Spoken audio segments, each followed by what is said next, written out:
Hey, I'm Garrett with Command Z. I help people get over stress and anxiety using radical undoing. Welcome to the YouTube channel. Today I'm going to share with you a poem by Charles Bukowski that I think really captures the essence of the undoing process. It's called Let It Enfold You. So let's get going. Either peace or happiness, let it enfold you. When I was a young man, I felt these things were dumb, unsophisticated. I had bad blood, a twisted mind, a precarious upbringing. I was hard as granite. I leered at the sun. I trusted no man, and especially no woman. I was living in a hell, in small rooms. I broke things, smashed things, walked through glass, cursed. I challenged everything, was continually being evicted, jailed, in and out of fights, in and out of my mind. Women were something to screw and rail at. I had no male friends. I changed jobs and cities. I hated holidays, babies, history, newspapers, museums, grandmothers, English accents, Spain, France, Italy, walnuts, and the color orange. Algebra angered me. Opera sickened me. Charlie Chaplin was a fake, and flowers were for pansies. Peace and happiness were signs of inferiority, tenets of the weak and addled mind. But as I went on with my alley fights, my suicidal years, my passage through any number of women, it gradually began to occur to me that I wasn't different from the others. I was the same. They were all fulsome with hatred, glossed over with petty grievances. The men I fought in alleys had hearts of stone. Everybody was nudging, inching, cheating for some insignificant advantage. The lie was the weapon, and the plot was empty. Darkness was the dictator.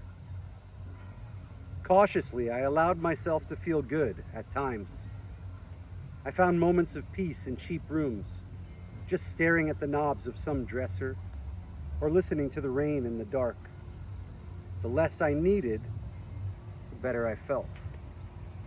Maybe the other life had worn me down. I no longer found glamour in topping someone in conversation or in mounting the body of some poor drunken female whose life had slipped away into sorrow. I could never accept life as it was. I could never gobble down all its poisons. There were parts, tenuous, magic parts, open for the asking. I reformulated. I don't know when, date, time, and all that, but the change occurred. Something in me relaxed, smoothed out. I no longer had to prove that I was a man. I didn't have to prove anything. I began to see things. Coffee cups lined up behind a counter in a cafe, or a dog walking along a sidewalk, or the way the mouse on my dresser top stopped there with its body, its ears, its nose. It was fixed, a bit of life caught within itself, and its eyes looked at me, and they were beautiful. Then it was gone. I began to feel good. I began to feel good in the worst situations, and there were plenty of those. Like, say, the boss behind his desk. He's going to have to fire me. I've missed too many days. He's dressed in a suit, necktie, glasses.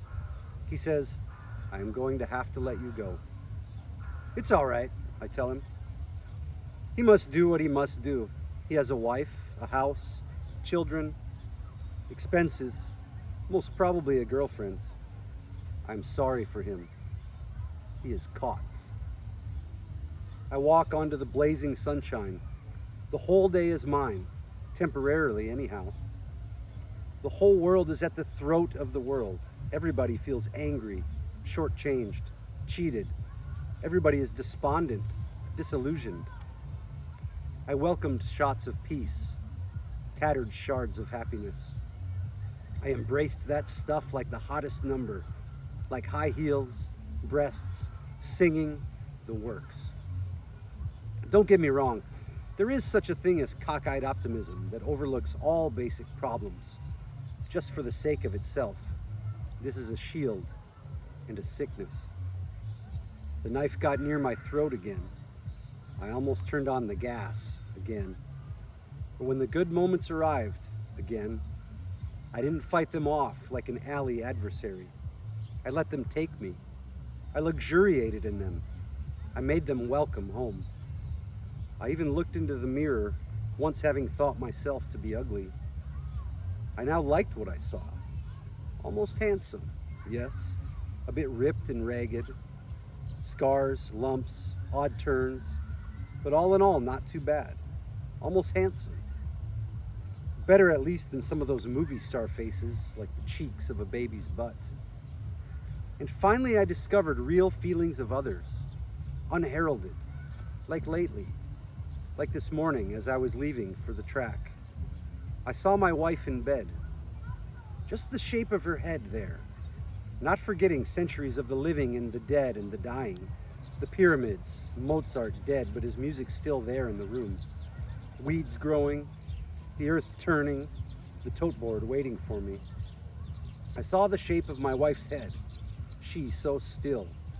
I ached for her life, just being there under the covers. I kissed her on the forehead, got down the stairway, got outside, got into my marvelous car, fixed the seatbelt, backed out the drive, feeling warm to the fingertips, down to my foot on the gas pedal. I entered the world once more, drove down the hill, past the houses, full and empty of people. I saw the mailman, honked, he waved back at me. So that poem, if you follow, is a little bit like what you might experience after you get involved with the radical undoing process. If you want to go further, send me a message, leave a comment here on the video, or get in touch. See you soon.